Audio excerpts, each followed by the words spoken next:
Le dossier que nous allons aborder aujourd'hui est, quant à moi, l'un des plus grands mystères criminels de notre histoire. Ça concerne un double meurtre qui n'a jamais été résolu et qui, bon, il y a une certaine aura de mystère autour de ça. Donc, on parle ici de deux Américains, Hugh et William Griffith, qui sont venus s'installer au Québec en 1831 ou peut-être même un peu avant, parce que l'un des deux frères, William, possédait des terres, on va le voir par la suite, qui possédait des terres ici au Québec. Alors, mais eux avaient une idée en arrière de la tête. C'était en quelque sorte, si on veut, des chercheurs de trésors. Donc, ils voulaient... ils étaient à la recherche de certaines ancres de bateaux qui étaient apparemment portées disparues. Puis, bon, j'imagine que ça devait avoir une certaine valeur à cette époque-là. Donc, pour leur recherche, ils sont allés s'installer à l'île aux Oies, qui aujourd'hui est devenue ce qu'on appelle assez connue comme l'île aux grues. J'y suis moi-même allé il y a quelques années, donc prendre des photos et tout ça. Et voilà, ils ont confié, en arrivant sur place, bon, ils ont pris le temps de s'installer là, dans une cabane et tout ça. Et ils ont confié un coffre, leur fortune, c'est-à-dire une valise, là, qui contenait leur possession, à un certain François-Xavier Lachaine, dit Jolicoeur. Et puis, ils lui ont demandé de ne jamais ouvrir cette valise-là. Pour obtenir de l'aide dans leur recherche, leur chasse au trésor, les deux frères Griffith ont engagé deux personnes, malheureusement, qui n'ont jamais été identifiées. On ne connaît toujours pas leur identité aujourd'hui, donc ça fait partie, encore une fois, du mystère de cette affaire-là, parce que, bon, on imagine qu'il y avait besoin d'engager des personnes pour connaître un peu le secteur et y aller aussi connaître les courants, peut-être, là, les eaux et tout ça. Donc, ils ont engagé ces deux hommes-là. Mais un soir de juillet 1832, les deux hommes, les deux engagés, ont décidé de tuer les deux frères Griffith. Apparemment, bon, il avait commencé à se douter que les frères américains possédaient une certaine fortune, donc c'est probablement l'appât du gain et tout ça, le profit personnel qui les a convaincus de commettre ce double meurtre-là. Et après avoir tué les frères Griffith, les deux mystérieux personnages, les deux tueurs, appelons-les comme ça, se sont dirigés chez M. Jolicoeur justement pour obtenir la fameuse valise qui contenait tant de secrets. Toutefois, selon le fameux livre, j'y reviens encore, le fameux livre de Raymond Boyer, selon ses recherches à lui, Jolicoeur leur a tenu tête. Lui avait donné sa parole aux frères Griffith de ne pas donner la valise à qui que ce soit. Et bon, apparemment que Jolicoeur s'est montré suffisamment convaincant que les deux tueurs ont rebroussé chemin et ont pris la fuite. Selon un article publié à l'époque dans la Minerve et qu'on va voir ensuite, il y a un témoin qui aurait entendu un cri en provenance de la cabane des Griffith. Bon, on présume que c'est le soir du crime, du double crime. Mais bon, apparemment que ça n'a pas été suffisant pour aller voir parce que les corps ont été découverts quelques jours plus tard seulement. Bon, on raconte, là, on ne sait pas lequel des deux frères, mais un des deux frères avait le crâne fracassé et lui, on l'a retrouvé dans les rochers le long de la rive. Et l'autre frère a été retrouvé un petit peu plus dans les terres, donc dans les bois, c'est ce qu'on dit. Lui, avec un projectile d'arme à feu dans la tête. Bon, on raconte aussi que la chaloupe avait disparu, alors on en a déduit assez rapidement que les deux tueurs avaient fui par les eaux. Mais pas étonnant, hein? C'est une île, l'île aux grues, donc il fallait absolument, si on voulait prolonger sa cavale, avoir des chances de s'en sauver, il fallait à un moment donné regagner la terre ferme. Et c'est apparemment ce qu'ils ont fait, mais on va voir ça en détail un petit peu plus loin. Finalement, il y a un capitaine de milice qui s'est présenté, qui faisait enquête et tout ça.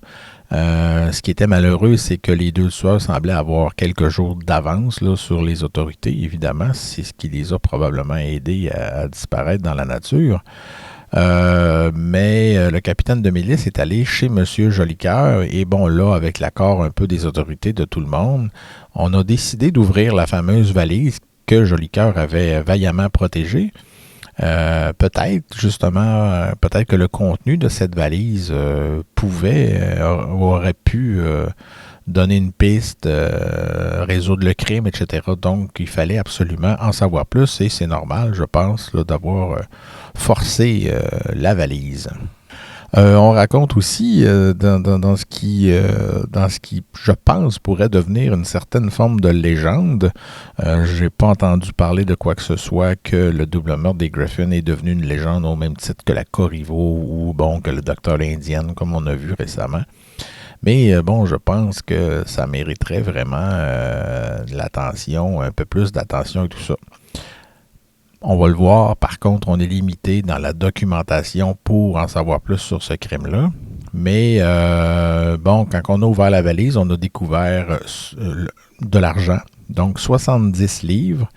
Et on a découvert aussi des lettres qui dataient quand même, qui étaient assez récentes, donc qui dataient de juin 1831, donc à peine un mois avant le double meurtre. Et on a découvert sur ces lettres-là, sur ces documents-là, le nom justement des frères Griffin.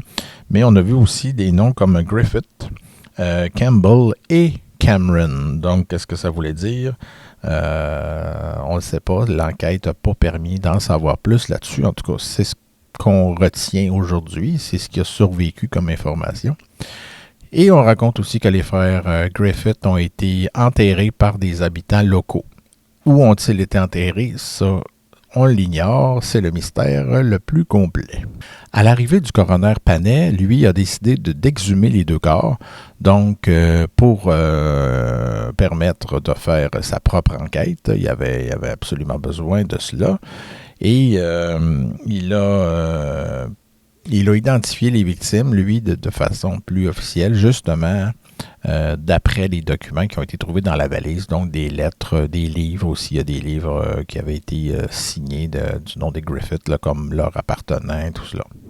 Et parmi ces livres-là, on retrouvait de la littérature, principalement sur l'artillerie. Donc, est-ce que les deux frères étaient des militaires américains? On ne le sait pas, ou en tout cas, il y avait un intérêt certainement pour l'artillerie, donc un certain aspect militaire. Malheureusement, on ne sait pas pourquoi, mais le coroner Panet en est venu à identifier les deux tueurs, en tout cas, identifier, c'est un bien grand mot, à les profiler, si on veut. Selon lui, c'était deux immigrés irlandais qui avaient débarqué sur un des quais et qui étaient inconnus même à ceux qui les avaient employés.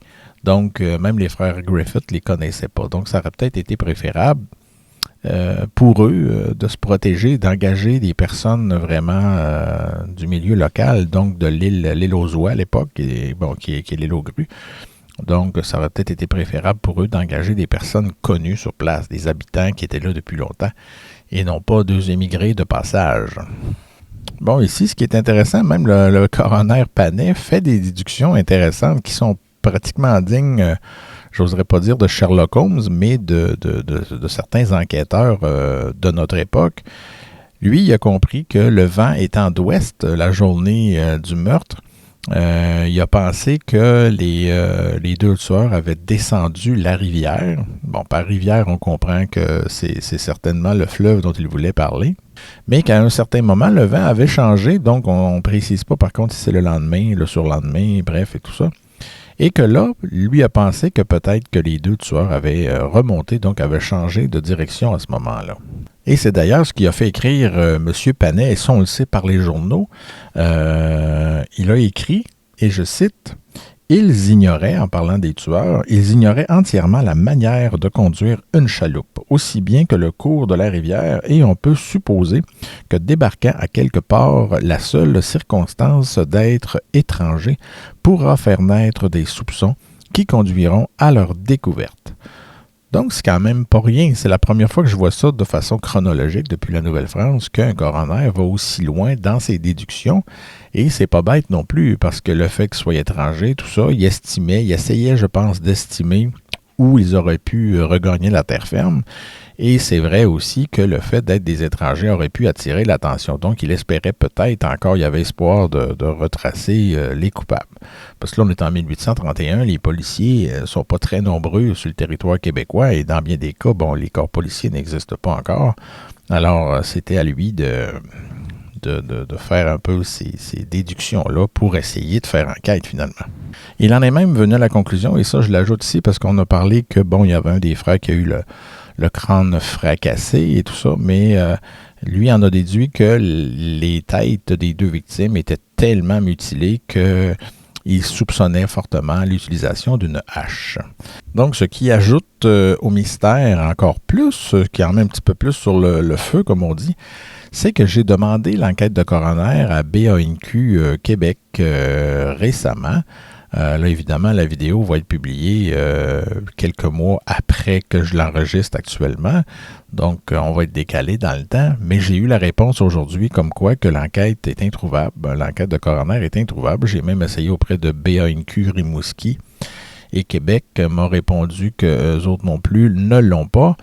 Donc, les écrits du coroner Panet, on l'a grâce aux journaux et c'est la raison pour laquelle on va se tourner maintenant vers les journaux pour tenter d'en savoir un petit peu plus sur ce double meurtre-là. Donc, en ce qui concerne les journaux, on va y aller de façon chronologique. Dans le Québec Mercury du 26 juillet 1831, on retrouve ce petit paragraphe seulement, mais qui est quand même, nous en apprend quand même beaucoup. C'est en anglais, mais par contre, on nous apprend ici que le bateau, ou la chaloupe, si on veut, dans laquelle les meurtriers de messieurs Griffith a été, donc depuis environ près d'une semaine, donc ça nous permet d'estimer à peu près la date du crime, ce qui n'a pas été précisé malheureusement, a été abandonné par eux, donc à Saint-Laurent, en tout cas on imagine que c'est sur la rive du Saint-Laurent. C'est marqué ici Orleans, donc est-ce que ça a été abandonné à l'île d'Orléans? C'est ce que je pense. Donc le lundi, le dernier, le 18 du courant. Donc ça aurait été abandonné le 18 juillet. Donc ils ont fait assez rapidement. Les deux hommes, après être restés quelques heures, several hours, donc plusieurs heures dans le bateau et sur la plage, se sont enfuis en marchant. They have been traced by police officers. Ils ont été ensuite pourchassés par des officiers de police, envoyés expressément pour l'occasion, jusqu'à Pointe-Lévis, où it appears, donc il semble qu'ils sont arrivés vendredi, dans la nuit de vendredi, et ensuite leur trace a été perdue, malheureusement. Donc ça donne un peu raison au coroner Panet là, sur ses déductions et tout ça. Donc, on les a vus, on les a aperçus. On ne donne pas de description, malheureusement. Je n'ai pas trouvé d'autre chose. Et c'est certain que, bon, le fait de ne pas avoir l'enquête de coroner aussi, ça nous prive sûrement de quelques détails croustillants. Mais bon, une full description de leurs vêtements a été obtenue. Et en partie, and the parties have been sent after them by different routes. Donc, on a envoyé des équipes de recherche à leur trousse. Mais c'est la seule, autrement dit, cet article-là est ce qui se rapproche le plus des fugitifs. Donc, après ça, on a perdu leurs traces, malheureusement. Donc, ici, dans la Minerve, maintenant, du 28 juillet, donc 2 jours plus tard après l'autre article, on a droit à plus d'explications, donc beaucoup plus de détails. Donc, les détails que je vous ai donnés en entrant, sont contenus principalement dans le premier paragraphe ici. Donc la fameuse boîte, les Lausois, monsieur ici, la chaîne, dit Jolicoeur. Voilà, c'est un peu, ça revient sur ce qu'on a déjà dit. Bon, ce qu'on peut ajouter ici, c'est que un petit peu plus loin, on soupçonnait que Hugh Griffith était lieutenant de la marine, ce qui expliquerait le fameux livre sur l'artillerie navale. Je pense que j'ai oublié tantôt de préciser que c'était de l'artillerie navale. Donc, voilà. Est-ce que du côté américain, on pourrait encore les identifier, la descendance et tout ça? En tout cas, si vous connaissez des Griffith du côté des États-Unis qui s'intéressent à la généalogie, ben peut-être un petit coup de pouce, ce serait merveilleux. On pourrait peut-être faire débloquer quelques informations intéressantes. Je vais lire la suite parce que c'est quand même pas très long. Ils sont connus de plusieurs personnes en ville. Leurs livres sur l'artillerie navale, la tactique et la littérature sont marqués de ces noms. Ils avaient acheté de M. Plante, passager à l'île d'Orléans, la chaloupe dont il se servait et qui est aussi très bien connue. Les deux hommes qu'ils avaient engagés et qui, pour s'emparer des 70 livres, les massacrèrent si inhumainement, sont des immigrés irlandais débarqués sur un des quais et qui étaient inconnus même à ceux qui les avaient employés. Quand le meurtre fut commis, le vent était à l'ouest. Il est probable qu'ils auront descendu la rivière, mais la forte brise d'est qui souffla le lendemain dut les obliger à remonter. Donc, ça résume ce que j'ai dit tantôt sur les déductions du coroner, mais je vais quand même poursuivre parce que c'est assez intéressant, je trouve. Ils ignoraient entièrement la manière de conduire une chaloupe, aussi bien que le cours de la rivière.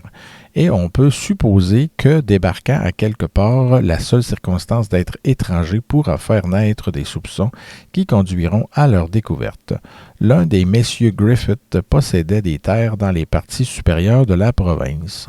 On suppose que les meurtriers se seront revêtus des habits de leurs victimes.